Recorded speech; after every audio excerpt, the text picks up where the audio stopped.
बहन की शादी को 6 साल हो गए हैं। मैं कभी उसके घर नहीं गया। ईद शबरात कभी भी अम्मी या अब्बू ही जाते हैं। मेरी बीवी एक दिन मुझसे कहने लगी कि आपकी बहन जब भी घर आती है उसके बच्चे घर का हाल बिगाड़ देते हैं, खर्चा डबल हो जाता है। और तुम्हारी माँ हमसे छुपकर कभी उसे साबुन की पेटी देती है और चावल भी दे देती है।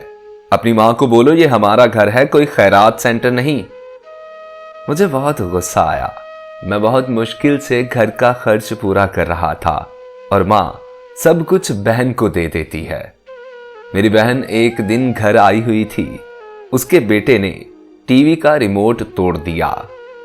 मैं माँ को गुस्से से बोल रहा था, माँ बहन को बोलो यहां बस ईद पर आया करे और आप ये जो साबुन सर्फ और चावल देती है ना, इसको बंद करें।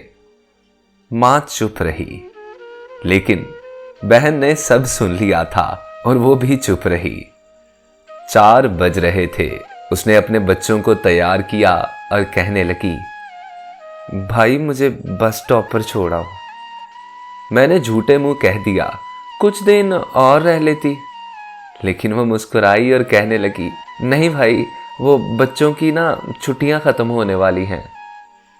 फिर जब हम दोनों भाइयों में जमीन का बंटवारा हो रहा था तो मैंने साफ इनकार किया कि मैं अपनी जमीन में से बहन को हिस्सा नहीं दूंगा।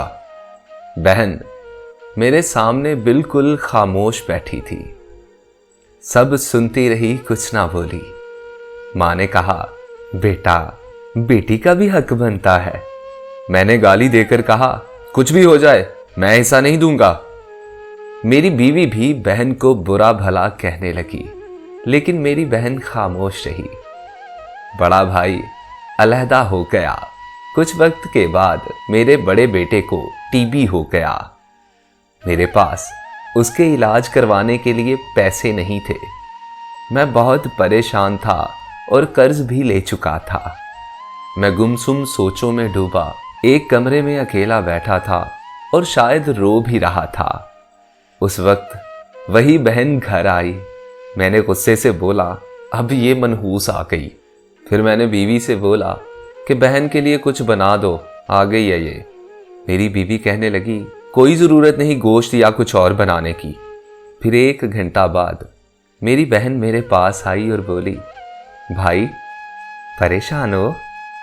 बहन ने मेरे सर पर हाथ फेरा और कहने लगी, बड़ी बहन हूं तुम्हारी, गोदी में खिलाया है मैंने तुम्हें, देखो अब इतने बड़े हो गए हो कि मुझसे भी बड़े लगते हो।